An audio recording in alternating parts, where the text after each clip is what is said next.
seen from him in terms of his shooting? What's allowed him to be so effective from behind the arc right now? I've been impressed with like all aspects of his game right now. His overall approach to every day, every game, his preparation. The thing that's really stood out come game night is his defense. And I think that there's been some moments where he's been one of our best on-ball defenders.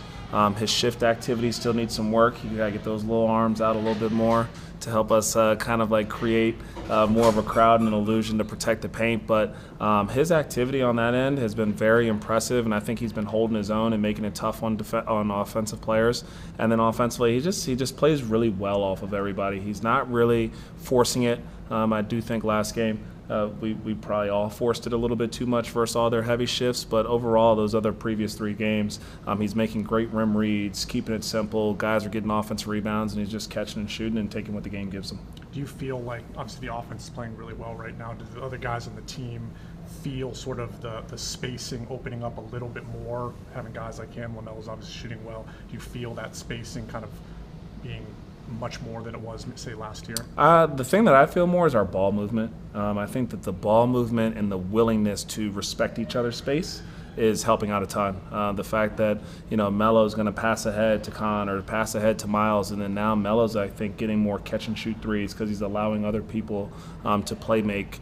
And then the same thing with Khan. He adds a little bit of gravity too, but it all starts because Colin's going to pass it ahead to Trey, or Trey's going to pass it ahead to Colin or Sion, and they're driving and then they're kicking out to each other. So I love the ball movement. I think that's what's really sparking it. And then after that, we are doing a really good job of like relocating or spacing or fixing our spacing to make sure each other has enough room to be able to drive.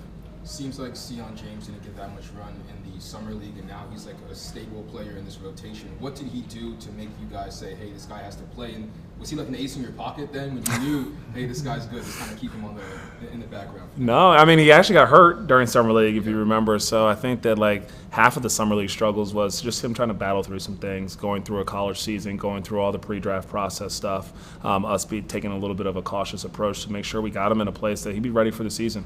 And he took his kind of return to play and rehab stuff in order to strengthen his body really seriously, and it's paying dividends now. I think defensively, we always knew that he was going to be able to bring an edge and a physicality, understanding concepts and how to get through screens and stuff and guard individually. But then even offensively, he's done a great job of being like an offensive connector.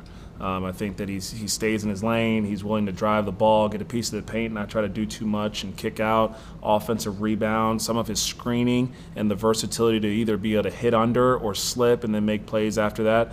And then again, his catch and shoot ability. I've loved everything Sion's given us. When you watched the film of the game last night, what was your biggest takeaway of anything? 144 points, way too much. So there was a bunch of things defensively that I think that we just got to be better on. That team, they played well. Credit to them.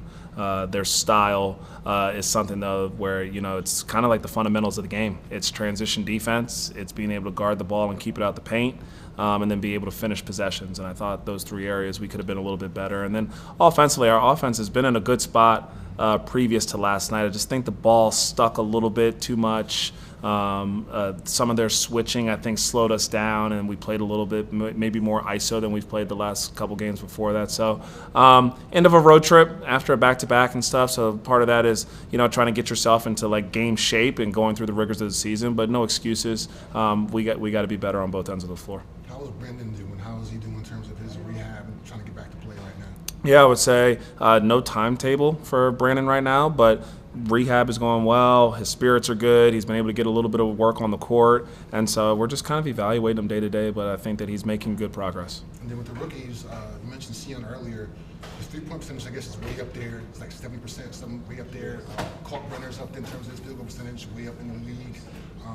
I think Khan is like, I guess he has like made the most three-pointers, I guess, through the first, 4 games of a career or something like that. When you hit numbers like that for those 3 guys, what sticks out to you most? And I'm impressed with you with the rookies they've done so far. Yeah, shot selection. You're able to shoot a good percentage when you shoot the shots you should shoot. And so I think that's what Ryan's doing. It's what Sion's doing. It's what Khan's doing. If you're open, shoot the ball. And you're around the basket and there's not anybody that's come over to block a shot or something, shoot the ball.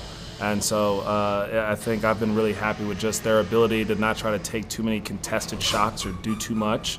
Obviously, nobody's perfect, but for the most part, they are taking the right shots and making them at a high clip because that's what they work on. Miami's a pretty physical team, but you face Orlando tomorrow, who's also a very physical team. Like, what do you see from that team going forward for that matchup? Yeah, it'll be a fun matchup. It'll be good to come back home, play in front of our fans, get a little home cooking.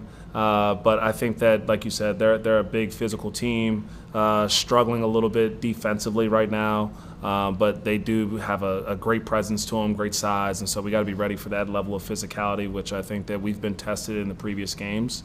And then offensively, they got a couple really good scorers that we got to be really mindful of. How are we guarding them? How are we defending Banchero without fouling? I believe they lead the league right now in free throw attempts per game, or at least the free throw attempt rate. So the discipline is going to be important, and the team defense around it because of those individual scores is going to be super important. Miami changed the way they play quite drastically from slowest pace to now fastest pace.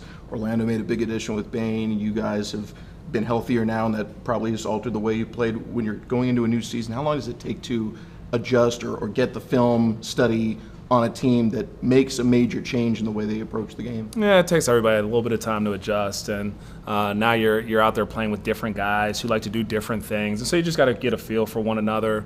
Different system, obviously. Bane coming from Memphis to now Orlando, and it definitely takes some time. But I think that they have good pieces, we have good pieces, and eventually it all comes together, and everyone's timeline's a little bit different.